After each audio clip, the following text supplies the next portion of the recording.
Good afternoon, everyone. Hope y'all are doing well. I'm Susan Shiflett. I'm the Executive Director of the Texas Hydrogen Alliance. The way we're going to go do this is we're going to introduce ourselves, and then we have a series of questions that we're going to have a conversation.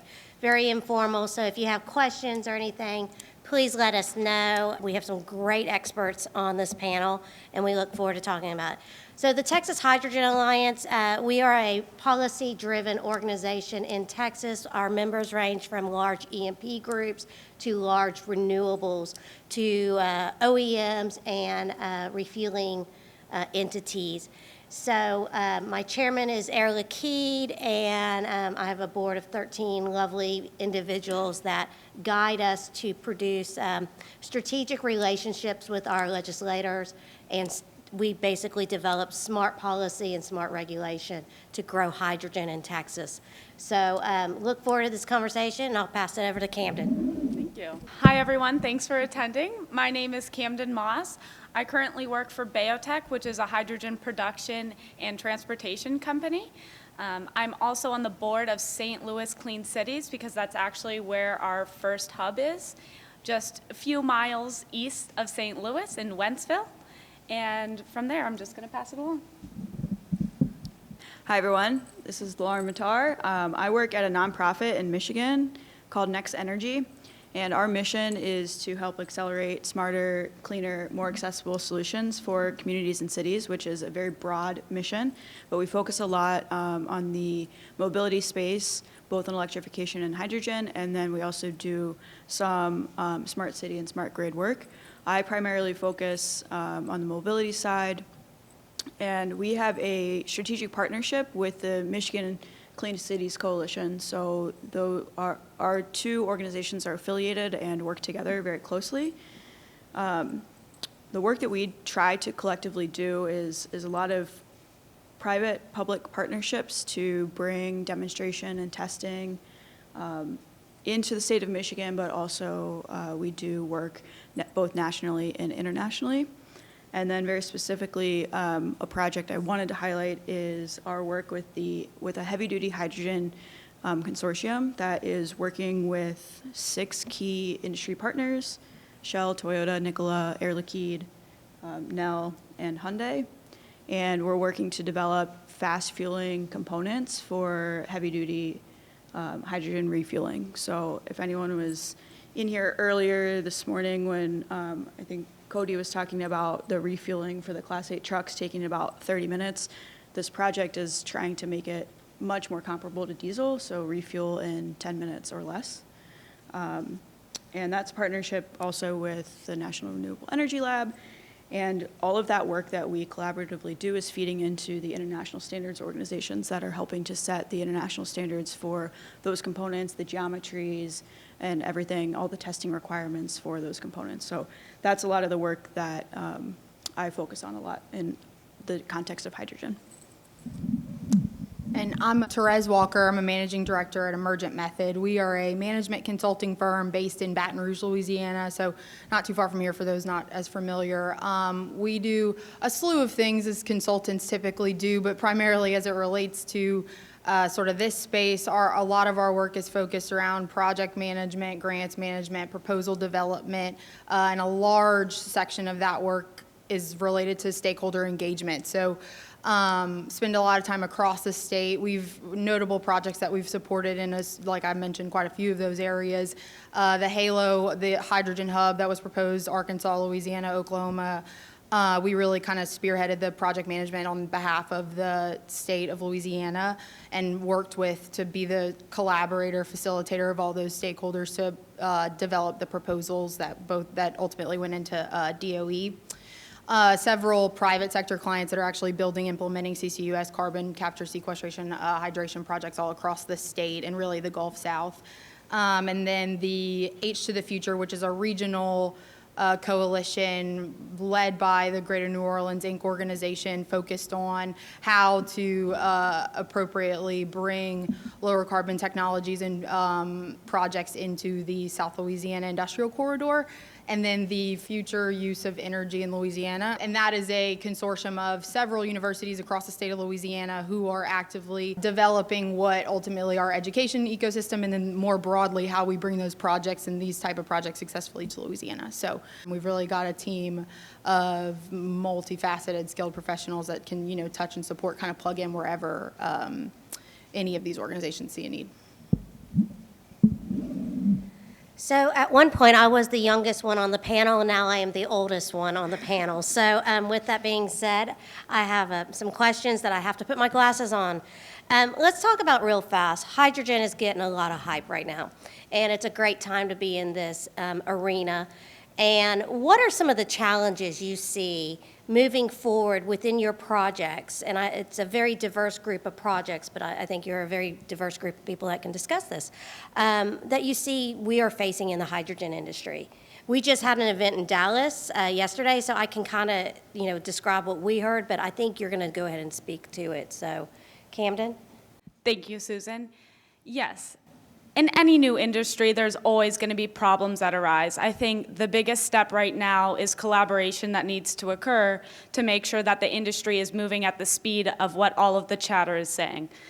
Definitely all of the companies from different sides of the supply chain need to work together in order to overcome these speed bumps for the growth of hydrogen, I would say, is probably our biggest problem as of now. I can give a little bit of a technical answer to that question as well. So with the work that we're doing on the development of these components is we're doing something that's never been done before, right? And is definitely really important and a desire for the industry, right? If you want to buy a Class 8 truck that's a fuel cell electric vehicle, you don't want the refueling time to be 30, 40, 50 minutes, right? You would love it to be the equivalent of the experience you have for diesel. But the challenge is that this has truly never been done before, and so there are many international companies working to develop these components, and we're putting them through very rigorous testing and doing a lot of engineering development on that side, and just like learning things that we've never learned or seen before at these high pressures, incredibly cold temperatures, really fast flow, fueling events. So it's been a definite learning experience. And then related to that is everyone wants to move as quickly as possible, right? We would love, and I know all of the OEMs that are working on the vehicles would love to implement these components very soon. They're always asking, what's the timeline? How quickly can we do this? But we have to make sure that we're doing it properly, that we're aligning with the international standards so that the experience, again, is comparable, where you don't have to have a certain type of truck to refuel at a certain type of refueling station, right? So there's a lot of things that go into it to make sure that we're doing it right up front, and it just takes more time than anyone wants it to take, myself included. I think it's interesting that it appears that there are challenges along every step of the way of a project. And so what we really focus on from a stakeholder engagement, community engagement perspective, you see those challenges there too. If you work out all of these issues, you have the most fantastic project and you put it in a community that doesn't understand it, you are going to be met with roadblock after roadblock after roadblock. And unless you find a way to really integrate yourselves into those communities, whether it is a private or public sector project, like that's truly the make or break in what we've seen effectively and efficiently doing stakeholder engagement in a way that's really meaningful. So there's a clear education gap, and that's just fear of the unknown, if anything else. These are super technical things that we need to break down to every form of education level, as well as some of your what would be your advocates, your elected officials, your unelected officials, these community leaders. They have questions too, and so fostering stakeholder engagement and community engagement that allows for one-on-one conversations to ask the questions that they need, arm them with the information that they need to go and then be your advocates is a really hard thing to do when you're an outside organization coming in or a company that's national, international, not based in Louisiana. That sort of fear of the unknown and need to create a sense of community and integrate yourselves into the community, if not done properly, is a huge challenge, because then you will continue to be met with whether it's regulatory roadblocks, permitting roadblocks, whatever it may be. It doesn't matter what the technical components of it look like. If the community's not supportive or you can't get the right people, you're going to continue to be met with challenges. Thank you, Therese. That's so true. In particular, we're having some issues with the community down in our area in Texas. And what it was, basically, a company went in and really didn't take the time out to get to know the community. And so as a result, the community has done a 180 on them, and they're struggling to get their permits. And it's on the local level, it's on the state level. And so collaboration is huge. So since collaboration has been brought up, who are you working with as far as, do you work with the NGOs? Do you work with the Clean Cities? We're at a Clean Cities event, so they are a critical component to our efforts. What kind of groups are you working with, and are there any items that you would suggest as far as moving forward for potential projects, or any suggestions in general? Thank you, Susan. So I would like to start off and say this is a twofold answer. So yes, the organization of Biotech leans on the Clean Cities. They've done a phenomenal job. But then there's also plenty of other organizations like Susan's organization, the Hydrogen Alliances, where I think a ton of different companies will join together and be able to have those roundtable talks and have those communications to hear the feedback from the different communities of the actual projects. The second part of the answer would be the women hydrogen. Obviously, we're on a women panel. There are plenty of different organizations for Women in Hydrogen Plus, Women in Renewables in general. I think those are very prominent pillars that will help with the women growth in the organizations and the industry itself. I think we've learned through all these projects that it takes everybody, public, private, nonprofit. Doesn't really matter who's driving or whose project it is. If you don't have buy-in from sort of those three phases of I guess, pillars of any community or organization, it's not going to be successful. On the public level, it may be their project, and then they've got to collaborate with the private sector and the NGOs that have the flexibility that the government doesn't have, right? I think we all have experienced that in one way or the other. If you're a private community, a private organization, I talked about the integration into a community, and again, making sure that the public sector or the authority, elected, unelected, have their support, you have their buy-in, you brought them along from early on. And then the NGOs are incredibly influential in community outreach and community perspective. So if you've not attempted to make an introduction or have a conversation with them about why your project is, in what ways can we align, if you're never going to agree on everything from across the board, but what investments are we willing to make in your community? What are your active projects you have going on that we can support? It's really identifying what you can bring to the table for the other parties involved, and then on the reverse end of that, like, everyone's coming at it, what's in it for me? So having a strong pitch from whatever seat you sit in makes that collaboration a lot easier. And again, recognizing what you need from these other organizations, because it does take everyone. I will quickly add, I already mentioned the international standards organizations and some of the consortiums that our organization is working with. We've found really good partnerships with kind of the industry, plus we work a lot with the state, and then we also work a lot with like DOE funded projects. So we found a lot of success in bringing together like a group from industry that is all working towards a mutual goal, right? Again, I'll just do the example of the component development, right? And that's being funded by the private industry, but then in partnership with the DOE to fund testing at the labs. So there's a lot of opportunities that exist within the DOE. I was at the DOE's hydrogen fuel cell or hydrogen technology office, AMR, last month, I think it was, yep. And there's all sorts of different DOE-funded projects in hydrogen specifically that are being supported by industry and have involvement from industry across the board. So that would be my recommendation.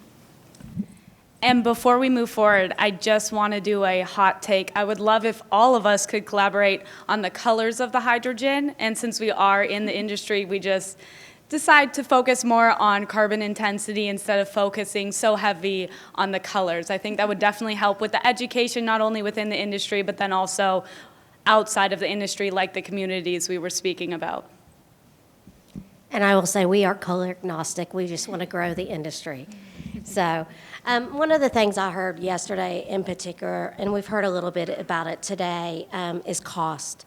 And how do we get past these costs? Do you see, our previous panelists discuss cost and building to scale. Do you feel like you have a product that's going to be able to drive down those costs? And if so, we hear a lot about end-user incentives. Selfishly, I am developing a legislative list right now. So I am taking all kinds of ideas. And when we say end users, I mean, certain things that could work in Texas was not going to work here in Louisiana and vice versa, or out in California. And so I just wanted to see, are your companies taking any policy steps to help with the cost, or some solutions that you can speak of? Biotech, I will die on this hill, definitely allows for the cost to go down because it is on-site production. So you're eliminating the transportation costs, logistic headaches, all of those factors, which not only helps with your man hours, but then also your worries, right? So there's that solution that Biotech is providing for the economy and the industry in general. And then secondly, I would say we have been advocacies for the policy with the hydrogen alliances and giving feedback in any rooms that we can actually communicate in. Regarding costs, and one benefit of my project being heavily funded by the DOE is that a lot of the results are publicly available. So one aspect of our heavy-duty fast fueling project was TCO and TCA analysis that the team at the National Renewable Energy Lab has spent a lot of time updating the models to incorporate heavy-duty high flow. They've done all sorts of different scenarios and analysis and run all different kinds of scenarios with dwell time and fleet size and type of hydrogen delivery and type of hydrogen storage, and all of that is being released publicly as models that people can use as they're evaluating their fleet and evaluating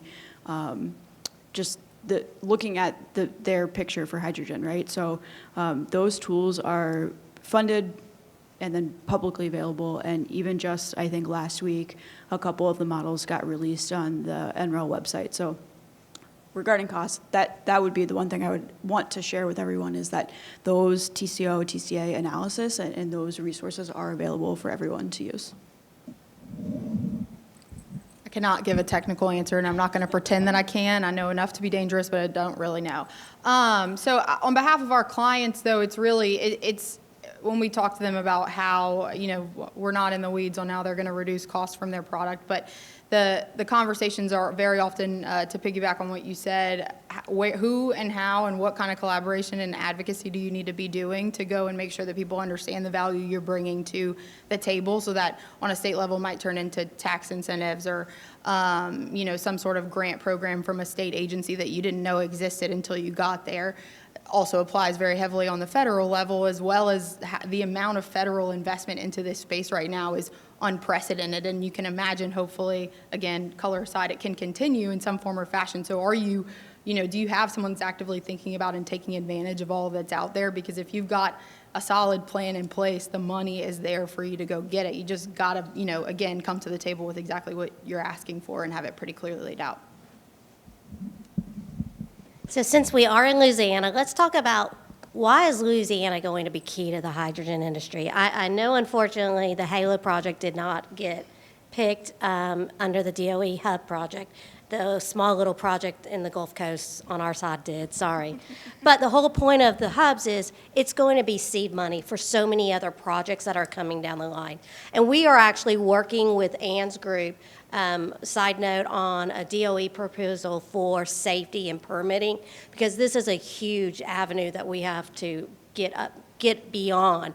I came from many LNG, CNG, and propane background, and so I saw projects in Texas get killed because the fire marshals or the code officials or even just, once again, the community were unaware and uneducated on the fuel itself.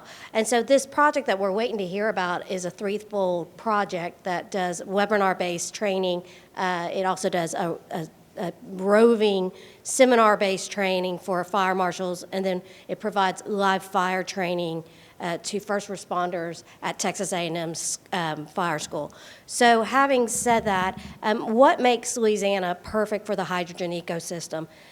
We know geology is great here. Y'all don't have the water issues that some other states might involve.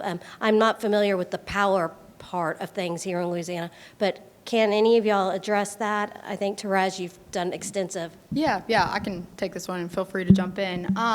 So I think that we have our own sets of issues for sure. One of them being that we've got this little man syndrome, and I've always used the analogy of I've never stayed in a hotel in Texas that didn't have the state of Texas logo on every single thing. The waffle maker, your dinner plate, whatever it may be. In Louisiana, we very often don't talk about ourselves like that. We love to talk about and lead with the things where we're last. And this space is certainly the opportunity for us to be first if we can all, and I think our state continues to push the same sort of message, make sure we're all singing from the same sheet of music around what exactly do we have to bring to the table. And it really boils down to three things. The first being experience. We've been an energy leader nationally, internationally for decades. That's going to continue. We're, I think, more so than ever, very open to energy diversification, inclusion, and bringing the economic benefits along with the actual technologies and projects to our state. We're well positioned to translate that history in energy to a future in energy and all the things that come with the hydrogen economy. The second is kind of what you mentioned, assets and infrastructure. We've got the geology, we've got primacy over the wells, and I think we're probably the only in the Gulf South, maybe in 3 states total. So again, for a lot of reasons, creating efficiencies to support that. We've got intermodal, we've got the largest hydrogen pipeline running through South Louisiana, we've got ports, I mean, you name it. There's so much of the infrastructure and assets already here that it's very easy for a project to integrate into sort of the parts and pieces and take full advantage of that. And I think we're each day writing those things out and positioning ourselves a lot better to say, here's everything that we've got to offer. And then the last piece is the people. We've got kind of back to the community sort of stakeholder engagement. Everyone here is related to everyone. You're like one step removed, everyone's cousin, not in a weird way, but you know. So having this sort of generational workforce of people that have grandma, grandpa, have all worked within the energy sector in some form or fashion. There's like a sense of pride around that. And so we've got a future generation of workforce that if we provide them the opportunity to continue to carry some sense of that, it's there. The educational institutions are also way more than ever on board with something like this. They're willing to make programs, make partnerships, workforce development, you know, kind of how can we be a partner? How can we integrate ourselves to make sure that our people are able to support your projects in the future? So the focus is there. I mean, I think if you look 10, 15 years ago, we wouldn't have even had a conference like this in the state, much less had people sitting in the room. So it's proven to be successful. I think we're $20 billion in investments in the last several years, and you know that's 10,000 direct jobs. And when you multiply that, one single dollar in this economy turns into a lot more. So it's there. I think the challenge we need to get over is being confident and comfortable saying all those things out loud all the time, and not being have such a chip on our shoulder about all the other things that we probably still need to work on. Okay, let's take it one little step further. Did you have a mentor in your life that kind of drove you into this industry? And if so, kind of talk about that and, you know, and what it meant to you. You know, it is definitely an industry that is changing, and it's an exciting industry. So I'm going to just turn it on over for that. Thank you for the question. I wouldn't necessarily say I have a mentor directly into the industry, but I would say STEM. I had a lot of strong women in my life growing up who represented who I wanted to be and gave me the confidence to endure the science. It was always something within me that wanted to change a little bit of the world, as cliche as it sounds. And I definitely think renewable energy in general, yes, hydrogen as well, is an easy path for that to actually happen, to make the world a little bit better than how we found it before. My answer to that would be I really have had just a great experience working in the hydrogen industry and with the folks in hydrogen. I started working in hydrogen 2.5 years ago, which is not that long ago. And when I started, I thought I was going to be doing a lot of I didn't know I was going to be doing hydrogen, actually, when I took my job. And they threw me onto this project that I keep talking about. And I was like, what? I was Googling acronyms. I was like, what does this mean? I'm in meetings, and I'm like, I don't have a clue what's going on. And very gratefully, multiple people throughout various organizations spent a lot of time with me. I remember I am a program manager leading through a pretty technical, rigorous set of testing of these components. And I spent 4 hours on the phone with a guy who was walking me through every test and why are we doing this test and what does this mean, right? And now, 2.5 years later, I'm serving as a secretary on the ISO international standards for those exact same components going through those tests, right?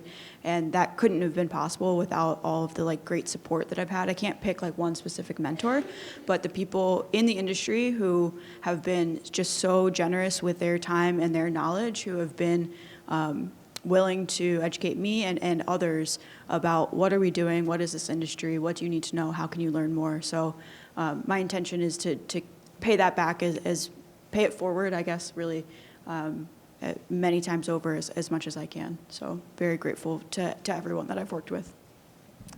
I think I'd agree 100% with everything everyone said. It's no surprise here that vast majority of the time we're, as women in this sort of environment, in a room full of men, sometimes the only female in the room, which can create some insecurities or some, general hesitancy to speak up and have as much confidence as you should. And when I was really early in my career, I was one of two females, and the other person in the room could tell that I wasn't saying the things I know, and I was very hesitant to speak up. And she'd pull me aside and was like, "There's a reason you're in this room. You bring value to it, and so don't be afraid to use it." I think the reverse of that, and what I've learned and been able to share with people that I support now, or just more broadly with our clients, the diversity of voices and viewpoints and thoughts is incredibly effective. Sometimes it creates really good friction that ends up with a solution better than any of us could have gotten to on our own. It provokes questions that you wouldn't have thought to ask, and then create solutions that you would have never got to. So it's more broad probably than just females and mentorship, but the diversity and having relatable faces when you're working on big projects like this is super important for your end user. Since STEM was brought up, there are a couple of entities that the Alliance is looking at to working with. One is H2GP. They do really cool work within the school system, and they build these cars, the fuel cell cars, and then at the end of the semester they race them, and then they go to qualifiers, and they go regionally, and then they go world now. And so we're trying to bring that to Texas, and I'm hoping that maybe Louisiana will join in and go with us on that as well. And then the other thing is there's another group called H2 Vision, and they are really trying once again to get into the curriculums and development. Are y'all seeing anything in your areas? I mean, we all come from different states, so are y'all seeing anything in your areas that you would like to talk about regarding STEM curriculum? I was pleasantly surprised when I attended an economic event for high schoolers in Wentzville, which is a city out of St. Louis. They had a ton of robotics and advanced chemistry. It was insane how much education is going on in that area, and it makes sense why the retention for Boeing and big companies in that area are successful, because they're putting programs and money back into those high schools and middle schools to ensure that those kids are getting the education to advance the industry. And then at the collegiate level, I would say certainly where I'm in Michigan, there's a lot of university interest in hydrogen specifically. So the University of Michigan has its own hydrogen kind of convening for the state, and has brought together a lot of stakeholders throughout the state. And then they formed, I think, about a year and a half ago, and based on some discussions from industry partners and government and in just the industry in general, they had their master's students do research and kind of investigate all these different topics that came up a year and a half ago, and then just this past month presented all of their findings on that. So they've got really a dedication to growing the hydrogen industry broadly, growing it in Michigan, and making sure that the students are involved in that process. We have a really strong technical community college system here in Louisiana that I think I mentioned this earlier is very welcome, open arms to sort of what skills and what sort of programs can they develop to support the future of this industry. They've got, and through their own avenues sometimes, grant dollars or other funding to support a public or a private investment in the state that may be unrelated. If you can come to them with an ask, sometimes with an investment, and explain, again, clearly articulate, here's the kind of person we're looking for, the skills that are needed for the amount of jobs that we're hopefully going to bring to your area, they are so willing to do a lot of the legwork to build those curriculums and create a pipeline for you, which is exactly what you need, in order to stand up a project. You've got to have the workforce, and it can't be super far. So I think on the sort of lower elementary level, we're getting comfortable with, just the basic vocabulary and having our students at least understand what the fundamentals are around things outside of the traditional energy resources that we've talked about. So we're probably a little bit further along, further behind than building cars, but we're getting there. And I think the focus more broadly, though, on what exactly do these words mean, and introducing it young, again, produces the K through 12 and then further out. Let me clarify, they're small remote control cars. So let's jump back to the hydrogen industry for a moment. And, I tell people all the time, there are several groups out there. We're all going for the same goal. But the way your verbiage you might use in Louisiana, it might be different than my verbiage I have to use in Texas. So, for instance, a lot of the energy transition, we say expansion, energy expansion. And so as a policy, for policy in general, where do you see, or how do you see projects being laid out now since IRS 45V? Sorry, I'm throwing this on y'all. It's like a speed bump to the industry. We had all this momentum, and we were going. And then IRS 45V tax credit comes out, and it was not very beneficial for certain colors. It's a speed bump. It stopped. But I still believe we're going to keep going. How do you feel about that, or do you see that impacting your projects or the projects you're working on? And then also, do you believe that some of the funding levels might decrease in the near future? So those 2 questions there. I'm definitely going to remain a little neutral on this answer. I'm not going to talk about how I feel about it, but I will talk about how I think policymakers are going back and defining exactly the infrastructure and the 45V and the 45Q, what certain words mean. When you say green, what does that mean? Like, it needs explained what is going to get this funding. And the second question that you had, do you think the funding's going to slow down? Obviously, government money is there when it's there. Once it's gone, it's gone. However, I do think the United States is proud enough to continue with this progress and not slow down regardless of what happens in the next steps of the election, because the United States will remain, I would say, in the same race. They don't want to slow down in any means. So I do think that the funding might slow down, but not entirely. I don't know that I have a really great answer to this question either, but I do know that currently specifically the DOE has a lot of funding opportunities for hydrogen development, and so we are trying to take advantage of the existing funding that is out there for research type projects or development type projects. So they've got lots and lots of funding currently that we're trying to take advantage of. I don't know that I have a great answer to this either. We've got clients on every sort of side of the spectrum. We're very politically neutral, and I think we focus on sort of what our end goal of our clients is and help them get to their goal no matter what that looks like.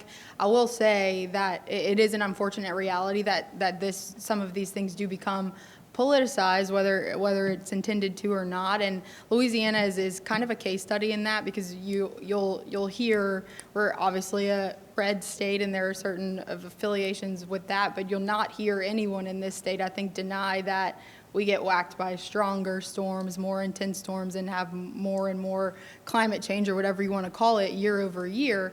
So taking those words I've often found and trying to relate it to what do you see on the ground, like you can see that the marsh line is here and it used to be here, and you can tell that you're having hotter summers year over year. Like, how do we sort of level set and get on the ground with them to then articulate, here's what this project does and ultimately what that result looks like for you long term? So to try to sort of neutralize and take away any of the noise to make sure that they understand, again, start to finish, the fundamental purpose of what we're trying to do here, because at its core, none of this is political.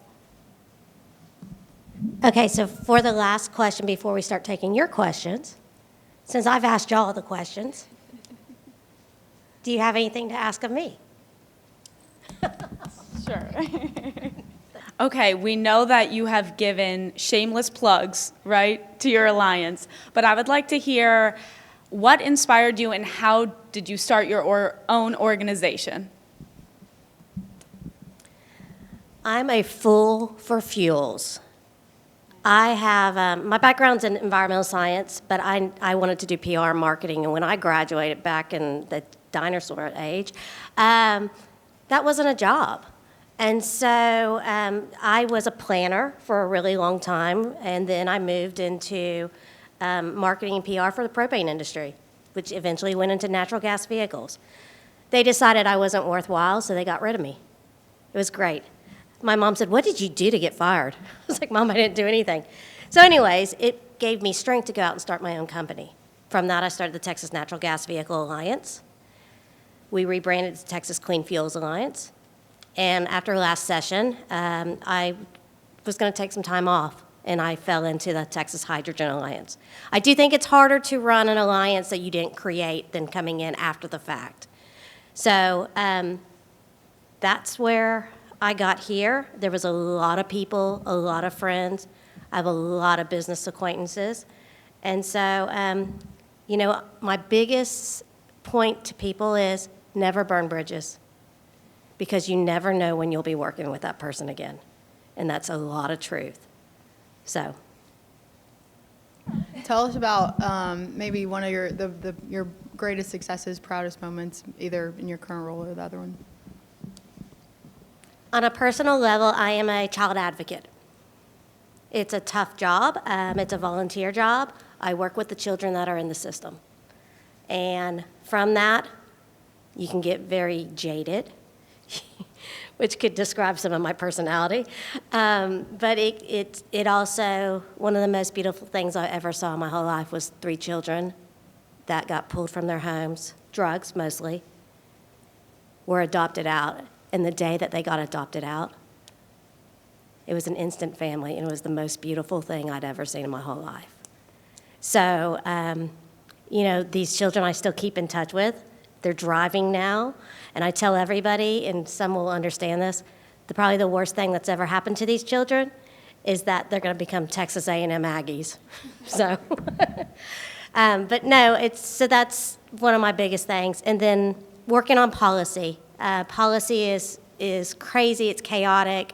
Texas is only in session for 6 months on the odd years. So 18 months, you've got lots of nothing to do. 6 months, you've got tons to do. So, and the games are getting crazier every year in the policy sector. And so we were successful in Texas of getting the weight waiver for natural gas vehicles and for electric vehicles last session. So hydrogen, until we can get a federal hydrogen weight waiver, our Texas senator who runs our transportation committee says we have no chance. So policy is really a challenge, and I really enjoy it. And I do wish I had worked on the Hill or at Austin when I was younger. It's not too late. Yeah, it is. Okay, so does anybody else have questions? Let's open it up. Oh, yes, sir.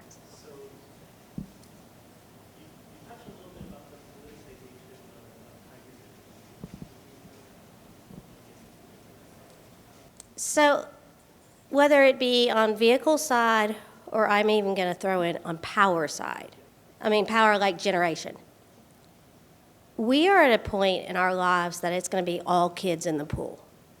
every fuel is going to have a specific place. This is my opinion. One thing, EVs are going to work great for some people. They might not work great for Class 8 trucks, but hydrogen fuel cell trucks will. Natural gas has played a very important role through the years as well. Propane has played a very important role in school buses and various types of vehicles as well.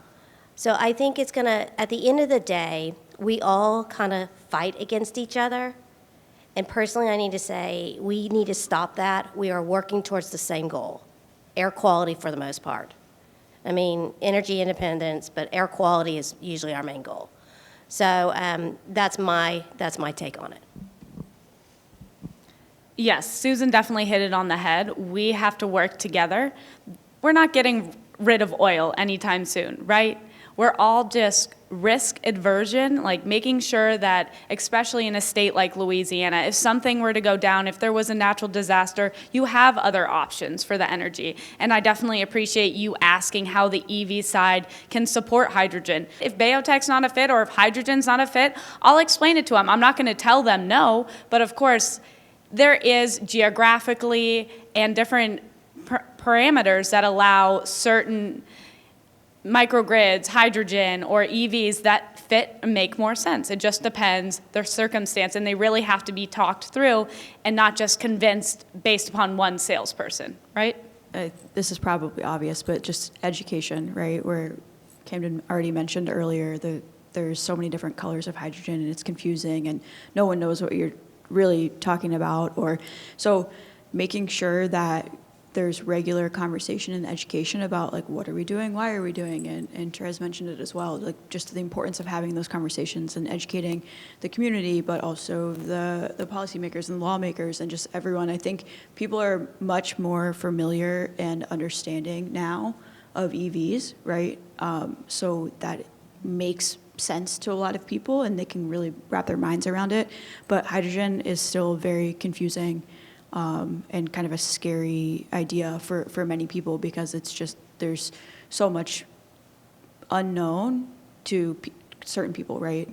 So definitely education is critical there. And I don't think we should pick winners or losers. We should have the choice. So, any other questions?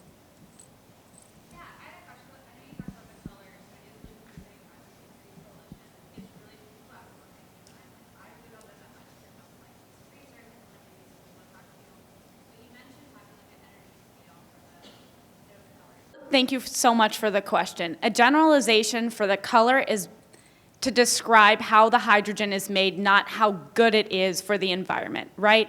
So they use the colors to describe where it originated from, and then the carbon intensity, the CI score, determines the entire supply chain of where it was built, how it got to your location, if they're revaporizing it, just depending upon where exactly the source is and how it got to your location, how much carbon was burned in that entire process, not just the soul of when you're charging in your EV charger, that one spot, right? So that's what the carbon intensity, the CI score, goes for, and that can range from positive, neutral, to negative. So if you use renewable natural gas instead of natural gas or fossil fuels, you can source a negative carbon fuel source. So that's obviously where the industry is going to, but that takes money and patience and education to get there.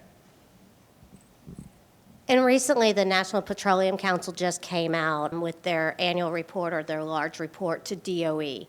This is a multi-user group. It's not just oil and gas companies. I mean, there's a lot. It's like 118 different entities that are represented. Don't quote me on that number, though. But they are now referring to it as lower CI hydrogen or electrolytic hydrogen. So, any other questions? Yes. Do you have any good references or resources for if we want to educate our fellow researchers in the industry? Is there a good quality that's taught? Is that something that hydrogen is DOE's got an extensive hydrogen area. There's a group called H2 Tools It's under that as well, and that's got a lot of the safety stuff under it. That's a good opportunity to go there. And, the Queen Cities I always refer back to the Queen Cities. They are a great resource. And, if they can't get you the answer, they'll reach out to somebody in the industry that will. I was just going to say my email is camden.moss@bayotech. Just kidding. Yeah, there's plenty of influencers on LinkedIn as well that promote a lot of different articles where you can find and figure out yourselves what is the true answer, because this industry is rapidly changing, right? I'm never going to be an expert. No one ever is going to be, and that's the addictive part and why we're part of it, because there's always something new to learn and new technology they're advancing.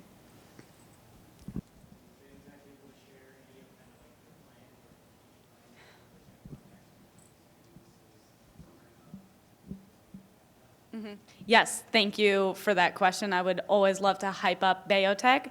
So obviously our first hub is in St. Louis. It would be a micro hub compared to the huge ones in Houston or in Louisiana to produce hydrogen. Our next hub will be in the Port of Stockton, so Northern California. As we all know, the hydrogen economy is booming in California.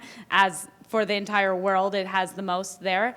After that, we have quite a few different LOIs signed to where we should be putting the next hub. Obviously, we're looking at all of those DOT and the transport corridors, also the ports, the transits. Those are definitely places that we look forward to having further communications with and building an on-site small hub to make sure that the price and the reliability of the hydrogen is there. Do you find that fleets that have natural gas, LNG, or propane even, do you find that they are easier to talk or willing to look into hydrogen versus, let's just say, the good old diesel fleet? That's a complicated question. I would say they're more open-minded and they're willing to have the conversation. To transition is something else depending on when they made that investment of propane. If it was a recent investment or of the natural gas, they're going to wait a little bit. If it was a long time ago they got the diesel and it's time to change their fleet, then those people are more interested and more willing to actually make the change. Yes, sir.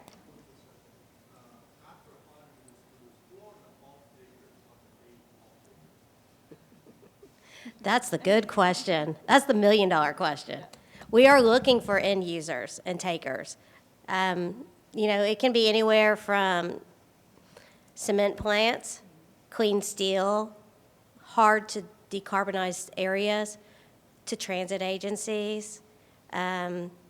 We are experiencing in the Corpus Christi area several ammonia plants going in, and they are going to be exporting the ammonia, hence the hydrogen, for export mostly to Japan and Korea, because they have some pretty amazing tax credits once they get over there. So there's a number of different off-takers, but that's the goal right now, is to find those.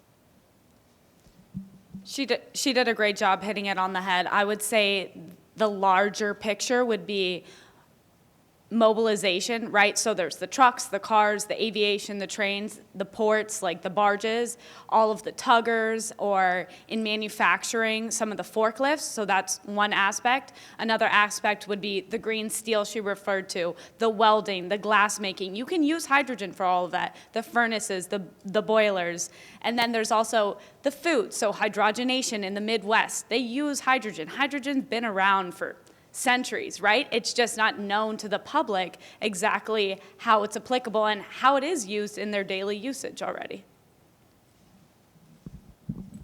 I think I can answer kind of from here. Louisiana is one of the largest hydrogen producers. We've got, I'm trying to make sure I rattle off all the right lists though. We've the oil refineries, chemical plants, fertilizer producers, and then on the end user side, it's the same thing. We've got a strong industrial presence. So you've got ammonium, methanol, the refineries here that are all, again, the end user. So really, in the state, you've got every sort of value chain, part of the value chain right here from producer to end user. And it's relatively diverse even, within that chain. And it's interesting that just because it's not just hydrogen, there's a whole e-fuel derivative business as well. So for instance, Maersk, the shipping company, they are looking at e-methanol for their ships. So, so it's all over the place. It's just getting a lot of attention. It's the shiny thing in the room right now. Questions? Yes, sir. How do you overcome the challenges of moving hydrogen? So my understanding of it is that from a pipeline perspective, there's not a lot of it. You're saying a micro hub on this move, so that's like a small production unit. Is that how you overcome it at this point? You're building a pipeline across the United States? Yes. That's a huge challenge. Right. On-site production would be ideal. You fuel right there. One, not only is it easier in your aspect, but then also you're avoiding some of the taxes, like the highway tax for moving diesel for some of these logistic companies. Bayotech also not only has these hubs, we also produce high-pressure storage tanks and trailers. So we're one of the few that use Type 3 cylinders. We do the gaseous side if there's any liquid, so liquid transportation of hydrogen holding at a Kelvin temperature, extremely freezing, is another efficient way of moving the hydrogen for the logistics because you can move more of it. Once it gets to your destination, it does have to be re-vaporized though. So it depends what size your company is, will depend on which type of transportation you use. And I'll just make one more plug for those modeling tools I mentioned earlier, because the DOE did kind of, they analyzed a lot of that. Are we doing production on site? Are we doing delivery? What amounts of delivery? Are we doing gaseous or liquid? What type of storage are we at the site, et cetera? So all of that is, I mean, great questions and conversations to have and analysis to be done for each specific use case, but trying to build some of those tools to help that decision-making process along the way. And it depends. So for instance, Southern Cal, SoCal Gas, they're doing a lot of blending right now at different percentages. You know, it's not something you just go plug into older natural gas pipelines. There are some other blending operations going on in the Northeast as well. That's a great area. There's a lot of cool stuff coming on. I mean, some people are developing stuff to put into the pipelines, to coat the interior of the pipelines. There's some really neat things going on there. I will say this, one of the things that we are struggling with and is the hydrogen pipelines. We have over 1,100 miles of hydrogen dedicated pipelines in Texas. And what we are struggling with right now is they're privately owned. And so that's going to be a policy issue we're going to have, I think, this next session, because people are wanting to be able to tap into those lines, and they're not necessarily wanting to give that relinquishment, or building new lines is difficult, like you mentioned. That's not an easy thing. So that's probably going to be a policy issue just in Texas, but it could be here as well in Louisiana. So, you know, we're looking into it, but there's a lot of stuff going on with blending, so. Yes, sir.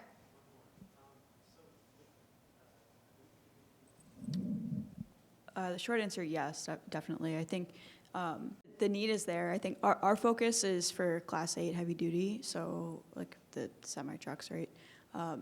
And there's a lot of hesitation right now as to, like, realistically, if you're going to have that for your whole fleet and you have to schedule 30 to 60 minutes of downtime for refueling, like, people are not super thrilled about that, right? It's not the equivalent. It's not like the ideal situation. So there's a lot of interest from the industry now, a lot of investment from the industry now to even develop these components to enable that fast fueling. And then I do believe that that will reinvigorate, right? That will be kind of one of many keys that unlocks, hey, this is an opportunity, a realistic opportunity that many people can adopt because of it really makes it equivalent to the refueling experience that you get right now with diesel.